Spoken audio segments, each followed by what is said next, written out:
Alright, it's 10:42. I'm gonna go take a shower in a minute. I just ate.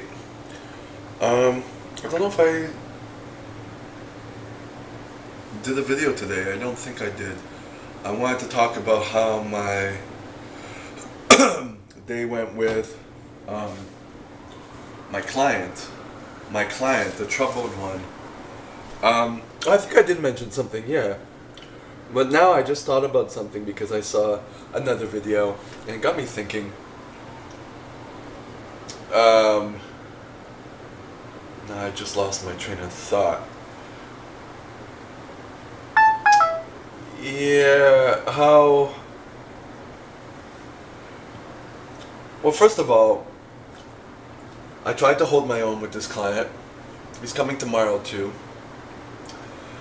And some things that kind of irk me is that he tries to get information. Not often though, he usually talks about himself and then he tries to get information, of course, about my love life, if I'm seeing someone who was supposed to come over today, because that's what I told him. I got all of that. But then also, he texted me, he kept trying to change the time that we would work out by text, and he's very all over with that. He changed it to Tuesday, and I said okay. Then he said finally I can make it for Thursday, and I didn't answer back because it was like, okay, come back Thursday, you know. And then when he came here, he said, did you get the message about Thursday or about Tuesday? I'm like, message, oh yeah, I texted you, and I said yeah, I got it, I just didn't answer back.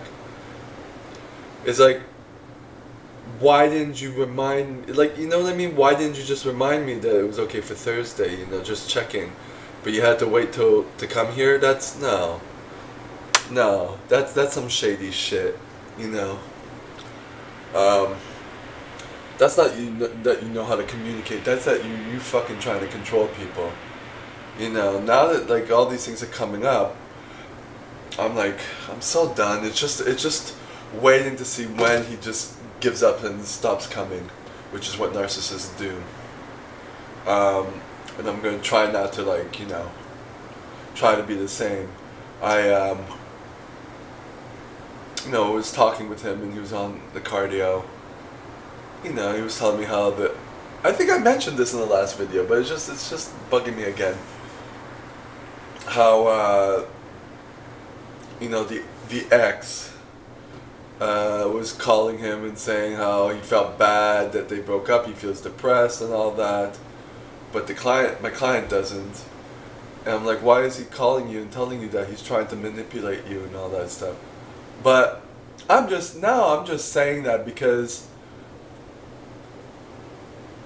you both fucked up, you know. I mean, I don't know the other guy, I just know him, the client, and as far as I'm concerned, you're full of shit no matter what.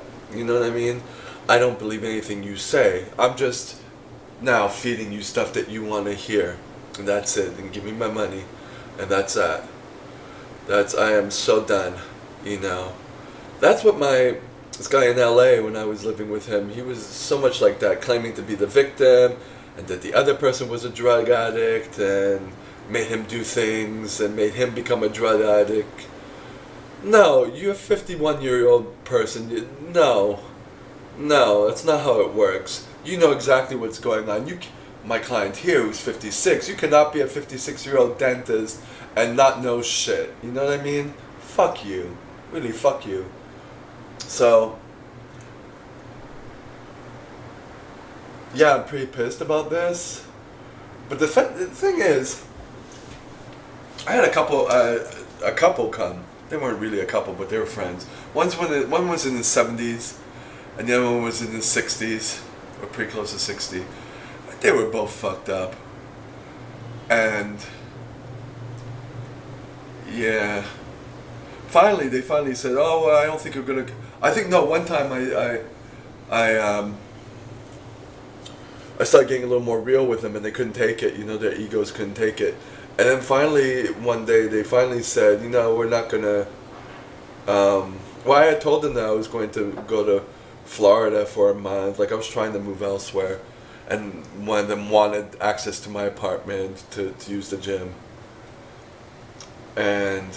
But before that happened, you know, I got a little more real with them, and their little fragile egos couldn't handle it. And one day they just up and said, you know, this is going to be the last time for a while. And then I just replied, and I said, oh, thank God. And they're like, oh, yeah? Yeah, bye.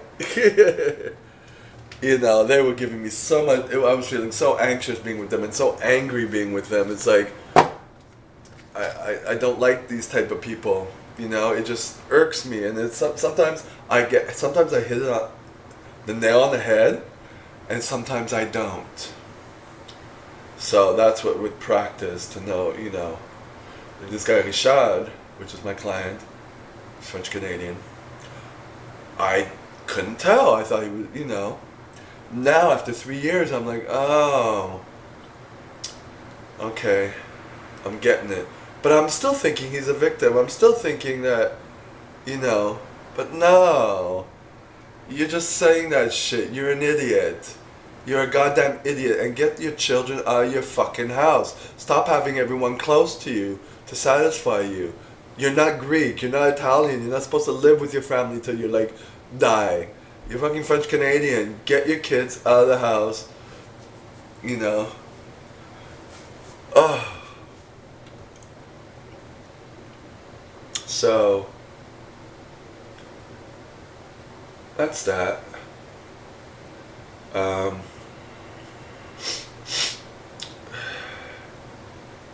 It's just a job, you know, but it's not a person where I can grow with.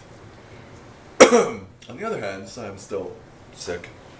Still going to the gym though, trying to keep it, do what I need to do, but not pushing it so that I'm like dead the next day.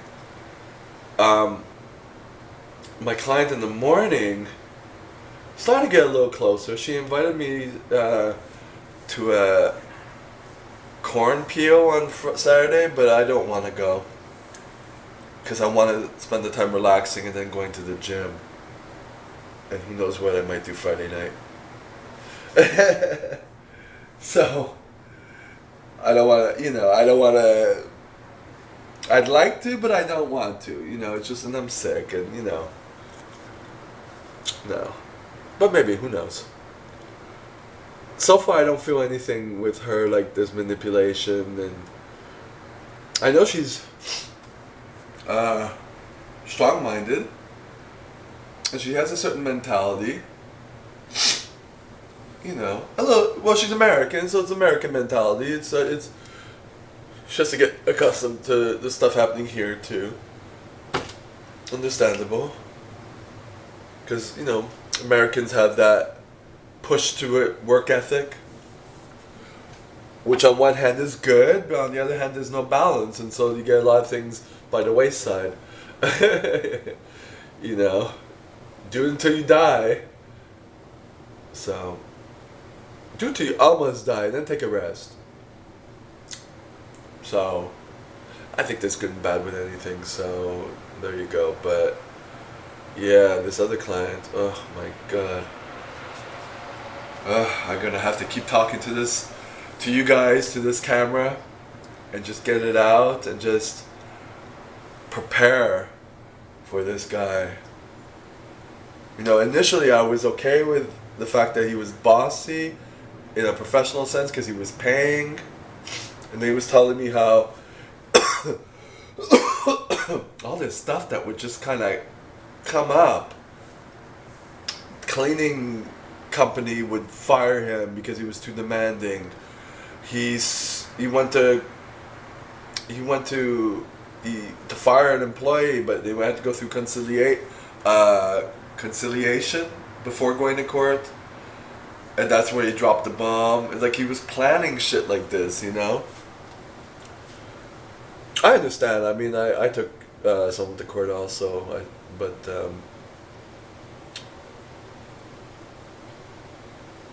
not saying I'm not guilty of certain things,